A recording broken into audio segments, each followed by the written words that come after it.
Good morning guys. Lilinawin ko lang yung video ko kahapon na sinagot ko lang naman yung tanong, yung may nagtanong sa akin. No?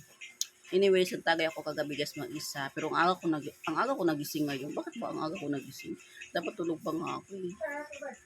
So aga ko nagising guys kaya wala pa akong hikaw na malaki kasi nga nakapantulog pa lang ako.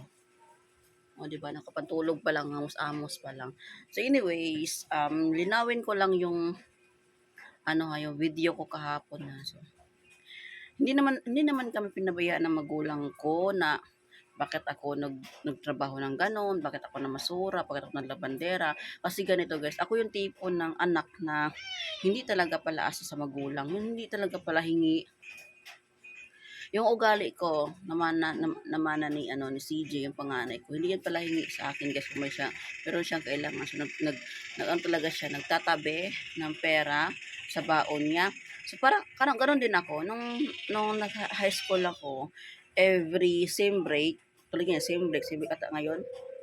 So, hindi ako nanghihingi sa magulang ko ng kung may gusto kong bilhin. Ang ginagawa ko guys, naglabandera nga ako, ng tulong, ng isang buwan. Di ba meron namang bakasyon, pero pagkatapos ng taon may bakasyon na isang buwan.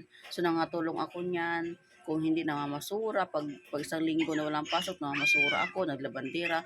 Kasi ayoko kasing manghingi sa mama ko na o sa papa ko na yung kung kung gusto kong bilhin. Gusto ko kasi akin galing. Dati pa talaga guys, mahilig talaga ako na magbenta-benta, negosyo. Kung kikita ako guys, no, kasi ginagawa ko pag kikita na ako, kunyari bibigyan na ako ng pera. May pera na ako, punta ako sa Changi-Changi doon sa amin. So bibili ako doon mga kung ano na ibibilhin ko. Pwede ko itinda sa mga classmates ko sa high school.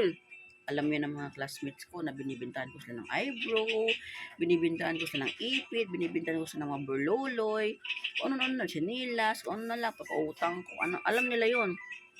Alam niya kung nung high school talagang negosyante, raketera, ganoon talaga. Sabi nga ng papa ko, nung buhay pa si papa, sabi nga niya, ang swerte daw na maging, kung lalaki daw ako, kung naging lalaki daw sana ako, ang swerte daw ng asawa ko kasi nga, ako yung tipo ng tao na hindi talaga pabaya, hindi talaga natahimik kapag walang income, walang kinikita, walang nilarakit. Yun ang sabi ng papa ko. Pero nababae ako hingarambara ako. Parang lalaki din kasi kahit na babae ako. Parang akong lalaki kung mas nanuntok din kaya ako guys. Kung nanuntok ko ng lalaki. So, ayun, even nga ngayon na may asawa na ako, nag-asawa na ako, hindi nga alam ng mama ko na even kung kunyari meron kami di pagkaintindihan ng mister ko, hindi nga nila alam na meron kaming ganun kasi nga, hindi nga kasi ako mahilig magsumbong-sumbong, hindi ako mahilig gusto kong isolve yung problema in my own way. Ayokong magsumbong-sumbong baga, ayoko ng ganun. Yun nga tulad ng sabi ko, mahilig ako na dumiskarte mag-isa. Sanay talaga ako guys na kumita gusto kong may kita ako. Ayoko walang kita guys. Ang lungkot ng buhay ko pag wala akong kita guys. Dati pa sanayan talaga ako. Kaya nagsasabi po dyan na pinabayaan kami ng magulang namin bakit ako nagbasurira. Hindi po kami pinabayaan. Ako na talaga yung tipo ng anak na ayaw kong mahal sa magulang. Ayaw kong hingi ng hingi. Gusto ko yung pinagbili ko, pinaghihirapan ko. Kaya ko ginawa yon. Kasi gusto ko may pera. Gusto kong may sarili akong pera na hindi na kailangan ibigyan pa ako ng magulang ko. Hindi na kailangan hingi ko sa magulang ko. Isang beses nga guys, no, 4th year high school ako noon. Ingay mo, Pauline! Isang beses nga guys, no, naubusan kami ng bigas. Bigas ba yun? Bigas. 4th year ako noon, di ako malimutan yon.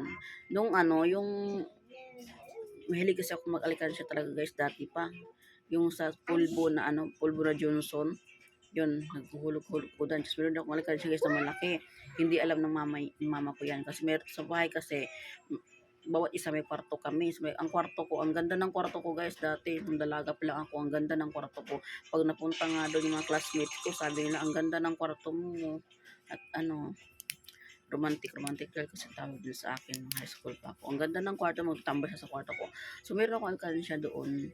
Naubusan kami ng bigas ata, ayun, o ano ba yun? Bigas ata yun. Kasi wala namang gasol sa probinsya, wala na kaming gasol doon, kahoy ang gamit namin doon eh. So sabi ni mama, dahil wala tayong masaing kasi wala tayong bigas, wala pa si papa, saka tayo magsaing pagdating ni papa. So pumunta ako ng kwarto, kumuha ako doon sa ipon ko, sabi ko, mabili ka ng bigas doon. O saan galing to?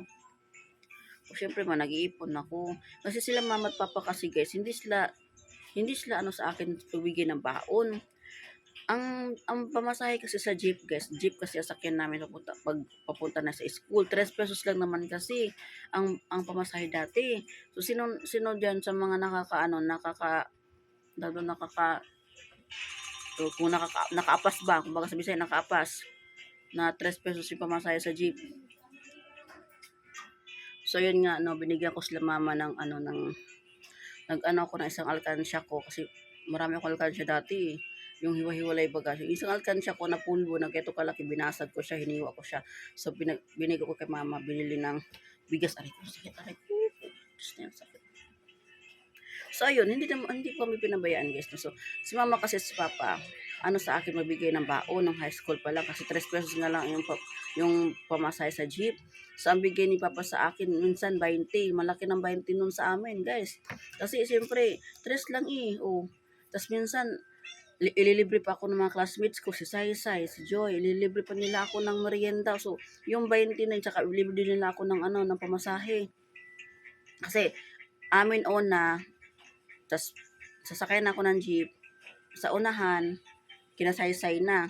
So, mag-aabang na yan si Saysay. Kakaway-kaway na ako dyan sa jeep na nandyan ako, nakasakay ako.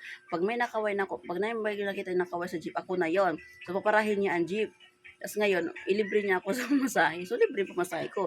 Pag uwi din naman, since nauna sila si Saysay bababa, bago ako, so ilibre din niya ako ng pamasahe. Kaya, yung 20 ko, hindi ko siya nagagalaw. Kasi nililibre din nila ako ng merienda eh. Kaya yung 20 ko, nasa-save ko siya. Kaya nakakaipon talaga ako, tapos nagbibinta-binta pa ako. Oh. Alam ng parents ko niya na kung gaano kasino sa pera. So, wag niyo sabihin guys, wag niyo isisi sa parents ko na pinabayaan kami.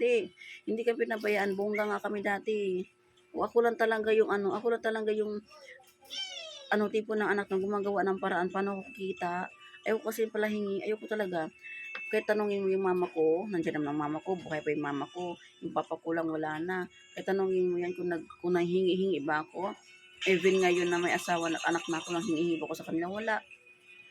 O nasusumbong ba ako? Wala. Hindi nga nila alam hindi nga alam ng mama ko na yung ginawa ng mister ko sa akin na pinabarangay nila ako, hindi nga alam ng parents ko yun eh. Hindi ko nga sinumbong sa kanila eh. Kasi ayoko talaga. Ayoko ng ganun. Gusto ko kung may problema ako lang din mismo magsusolve. Kasi nasabi diyan na pinabayaan kami kasi nga naglabandera, nagmamasura. Ay guys, wag niyo ismulin yung ganyang klaseng trabaho, marangal ho yan. Maraming magulang na kapag tapos ng anak nila sa ganyang klaseng trabaho, mamasura, labandera, wag niyo ismulin yan. Kasi ako diyan ako galing. Wag niyo ismulin.